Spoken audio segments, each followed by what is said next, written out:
कोल्हापूरमधील पंचगंगा नदीची ज्या ठिकाणाहून सुरुवात होते त्या प्रयाग चिखलीमधल्या संगमावर ड्रोनद्वारे काही खास दृश्य आम्ही टिपलेली आहेत आणि पुढारी न्यूजच्या प्रेक्षकांसाठी ही खास दृश्य आपल्या स्क्रीनवर सध्या आपण पाहतो आहोत। पंचगंगा नदी सध्या 32.2 फुटांवरनं वाहते आहे। जिल्ह्यातले 51 बंधारे सध्या पाण्याखाली आहेत। मागील 2 ते 3 दिवसांपासून कोल्हापूरसह कोल्हापुरातल्या विविध भागांमध्ये खरं तर मुसळधार असा पाऊस सुरू आहे आणि परिणामी कोल्हापुरातील पंचगंगा नदी जी आहे ती आता पात्राबाहेर कालच पडलेली आहे।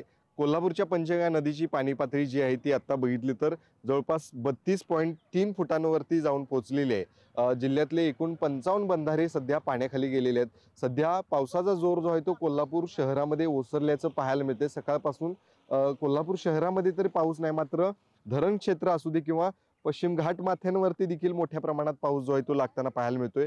काल पंचगंगा नदीची पाणी पातळी जी आहे ती 29 फुटांवरती होती। त्यानंतर पंचगंगेने आपलं पात्र जे आहे ते सोडलं होतं आणि पात्र सोडून वाहताना पंचगंगा पाहायला मिळाली होती आणि आजची ही परिस्थिती आहे।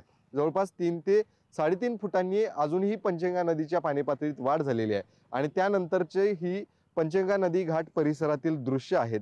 आपण समोर पाहताय तो छत्रपती शिवाजी महाराज जुना पूल आहे आणि त्याच्या पलीकडे नवीन पूल देखील पाहायला मिळतोय। त्याच पुलाच्या खालची पाण्याची पातळी बघितल्यानंतरच या पंचगंगा नदीची पाणी पातळी किती मोठ्या प्रमाणात वाढ झाली याचा आपल्याला अंदाज येतोय। आपण जर बघितलं तर याच पंचगंगा नदीमध्ये अनेक छोटी छोटी मंदिरं आहेत, दीपमाळा आहेत, त्या देखील पंचगंगेची पाणी पातळी वाढल्यामुळे ती सगळे मंदिरं आणि दीपमाळा जे आहेत ते पाण्याखाली गेलेले आहेत। संपूर्ण जिल्ह्याभरात खरं तर गेल्या 3 दिवसांपासून मुसळधार असा पाऊस सुरू आहे। पंचगंगेचे पंचगंगा नदीवरील जवळपास 55 बंधारे जे आहेत ते पाण्याखाली गेलेले आहेत। संपूर्ण जिल्ह्यातील 55 बंधारे जे आहेत ते पाण्याखाली गेलेले आहेत। अशाच पद्धतीने पुढचे 2 दिवस पाऊस लागेल अशा पद्धतीचा अंदाज जो आहे तो वर्तवण्यात आलेला आहे। त्यामुळे प्रशासन जे आहे ते अलर्ट मोडवरती पाहायला मिळते। संपूर्ण आपत्ती व्यवस्थापन यंत्रणा देखील तैनात आहे। एक NDRFचं पथक देखील काही दिवसांपूर्वीच कोल्हापूरमध्ये दाखल झालेलं आहे। कोल्हापूरमधल्या याच पूरस्थितीला खरं तर महत्त्वाचे असणार आहेत आणि त्यानंतर कशा पद्धतीने या पंचगंगेमध्ये पाण्याची पातळी वाढ होते हे देखील पाहणं गरजेचं असणार आहे।